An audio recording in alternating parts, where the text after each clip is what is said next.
ಮಕ್ಕಳನ್ನ ಹೊರಹಾಕಿದ ಜಾಗದ ಮಾಲೀಕ, ಶಾಲೆ ಹೊರಗೆ ಸುಡು ಬಿಸಿಲಿನಲ್ಲಿ ಮಕ್ಕಳು ಹಾಗೂ ಶಿಕ್ಷಕರು.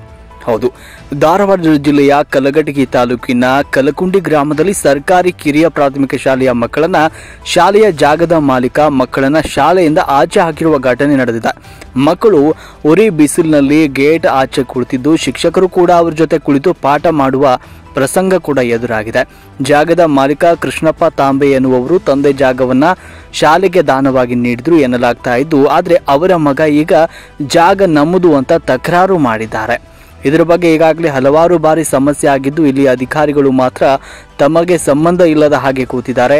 ಸುಮಾರು 3-4 ಗಂಟೆಗಳ ಕಾಲ ಚಿಕ್ಕ ಮಕ್ಕಳು ಬಿಸಿಲಿನಲ್ಲಿ ಆಚೆ ಕೂತರೂ ಕೂಡ ಇಲ್ಲಿನ ಅಧಿಕಾರಿಗಳು ಮಾತ್ರ ಬರದೇ ಇರುವುದು ವಿಪರ್ಯಾಸವೇ ಸರಿಯಾಗಿದೆ. ಗಂಡ ಹೆಂಡತಿ ಜಗಳ ನಡುವೆ ಕೂಸು ಬಡವಾಯಿತು ಎನ್ನುವ ಹಾಗೆ ಸರ್ಕಾರ ಹಾಗೂ ಜಾಗದ ಮಾಲೀಕರ ನಡುವೆ ಮಕ್ಕಳು ಇಲ್ಲಿ ಬಲಿಪಶುರಾಗಿದ್ದಾರೆ. ಕೂಡಲೇ ಸಂಬಂಧಪಟ್ಟ ಅಧಿಕಾರಿಗಳು ಹಾಗೂ ಸಚಿವ ಸಂತೋಷ್ ಲಾಡ್ ಅವರು ಈತ ಕಡೆ ಗಮನ ಹರಿಸಿ ಇಲ್ಲಿನ ಸಮಸ್ಯೆಗೆ ಬೇಗ ಪರಿಹಾರವನ್ನ ನೀಡಬೇಕಾಗಿದೆ ಅಂತ ಗ್ರಾಮಸ್ಥರು ಮನವಿಯನ್ನು ಮಾಡಿಕೊಂಡಿದ್ದಾರೆ.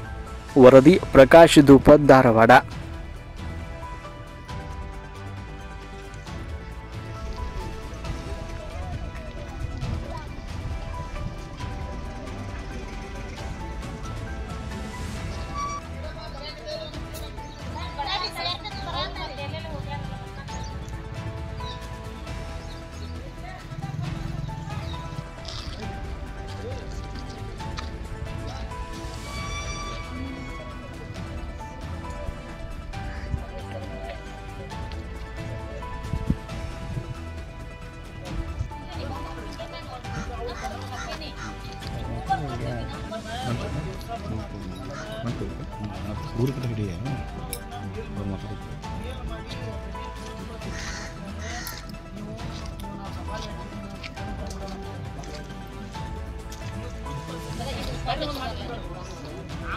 आवाज